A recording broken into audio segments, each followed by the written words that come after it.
want to help others and want to do a lot of social work.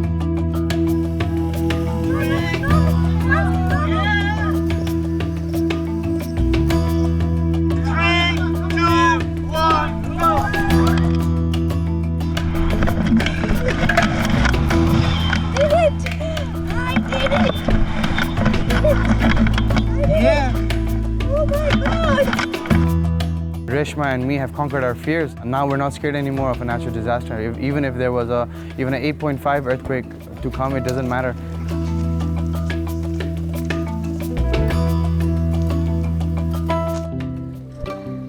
I reached this place 5 minutes after the earthquake. It's like the Eiffel Tower, or let's say